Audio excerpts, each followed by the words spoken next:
அனைவருக்கும் வணக்கம். இன்னைக்கு இந்த வீடியோவில் காடை முட்டை எப்படி வேக வைக்கிறது மற்றும் காடை முட்டை சாப்பிட்றதுனால நம்மளுக்கு கிடைக்கும் நன்மைகள்லாம் என்னன்னு நம்ம பார்க்கலாம். காடை முட்டை வந்து பார்த்தீங்கன்னா ஒரு பவுலில் வாட்டர் எடுத்துக்கோங்க. தண்ணியில் கொஞ்சம் லைட்டாக சால்ட் ஆட் பண்ணிக்கோங்க. சால்ட் ஆட் பண்ணிவிட்டு ஒரு 15 நிமிஷம் கொதிக்க விட்டுருங்க. காடை முட்டையில் வந்து பார்த்தீங்கன்னா புரோட்டீன் வந்து அதிகமாக இருக்குது. Vitamin A, vitamin B, calcium, iron, fibre இதெல்லாம் பார்த்தீங்கன்னா நார்மல் முட்டையை அதாவது கோழி முட்டையை கம்பேர் பண்ணும்போது காடை முட்டையில் ரொம்பவே அதிகமாக இருக்குது.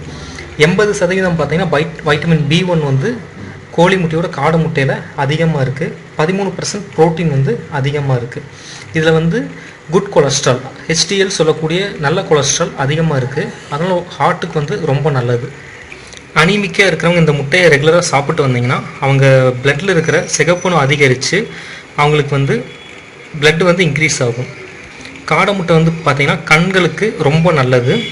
இந்த ஹைப்ரிட் கோழி முட்டை சாப்பிட்றது காட்டிலும் காடை முட்டை வந்து ரொம்ப நல்லது. இதில் வந்து எதுவும் ஹைப்ரிட் இது வரைக்கும் வரலை மார்க்கெட்டுக்கு. அதனால் இது நீங்கள் தைரியமாக வாங்கி சாப்பிட்லாம்.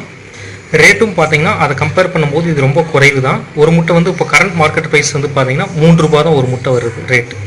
முட்டை வந்து பார்த்தீங்கன்னா ஒரு 15 நிமிஷம் வெந்துருச்சு. சூடாறினதுக்கப்புறம் நீங்கள் நார்மலாக எல்லா முட்டையும் ஒழிக்கிற மாதிரி நீங்கள் ஒழிச்சு நீங்கள் சாப்பிட்டுக்கலாம். ஒருத்தர் வந்து பார்த்தீங்கன்னா 3 to 5 முட்டை சாப்பிட்லாம்.